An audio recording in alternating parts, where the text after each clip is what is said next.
Commission সচিবালয়ের সম্মানিত senior সচিব। ত্রয়োদশ জাতীয় সংসদ নির্বাচনকে সামনে রেখে নির্বাচন কমিশনের প্রস্তুতি চলছে পুরোদমে। নির্বাচনী প্রস্তুতির অংশ হিসেবে ভোটার তালিকা হালনাগাদ, অংশীজনদের সঙ্গে সংলাপ, রাজনৈতিক দলের নিবন্ধন সহ নানামুখী তৎপরতা চালিয়ে যাচ্ছে কমিশন। সামগ্রিক নির্বাচনের এবারের ভোটে সহকারী রিটার্নিং অফিসার হিসেবে যারা দায়িত্ব পালন করবেন, এরই মধ্যে শুরু হয়েছে তাদের প্রশিক্ষণ। বুধবার নির্বাচনী প্রশিক্ষণ ইনস্টিটিউটে উপজেলা নির্বাহী অফিসারদের নির্বাচন সংক্রান্ত প্রশিক্ষণের আয়োজন করা হয়। 2 দিনব্যাপী এই প্রশিক্ষণের প্রথম ধাপে 50 জন কর্মকর্তা অংশ নেন।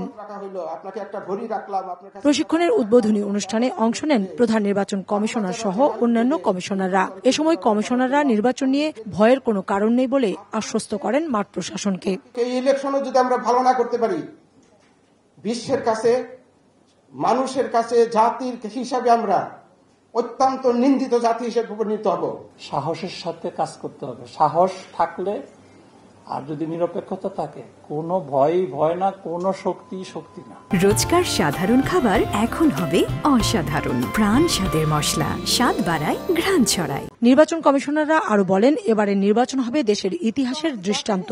এর জন্য আগে থেকেই নির্বাচনের প্রস্তুতি নেওয়ার আহ্বান জানান তারা। গত ইসে দেখা গেছে কি যে আমরা এগুলি অতি উৎসাহী হয়ে করেছি, কেউ কেউ হয়তো বাধ্য হয়ে করেছি, কিন্তু অতি উৎসাহীও আমরা কম ছিলাম না। তো আমাদের দরকার নেই এত উৎসাহী হওয়ার। প্রশাসন কঠোরভাবে, নিরপেক্ষভাবে কাজ করে যাবে, এই আবহাওয়াটা তৈরি করতে হবে। And we are not going to bend to any pressure. অনুষ্ঠানের উদ্বোধন ঘোষণা করে কোনো চাপের কাছে নথি স্বীকার না করতে ম্যাজিস্ট্রেটদের নির্দেশ দেন প্রধান নির্বাচন কমিশনার। কোনো চাপের কাছে নথি স্বীকার করবেন না এবং সম্পূর্ণভাবে নিজের সিদ্ধান্তে, আইন অনুযায়ী সিদ্ধান্তে অটল থাকবেন। আমাদের পক্ষ থেকে আমরা সার্বিক সহযোগিতা দেব।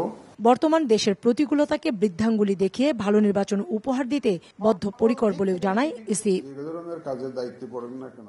কাউসার চৌধুরী কুমু, সময় সংবাদ, ঢাকা।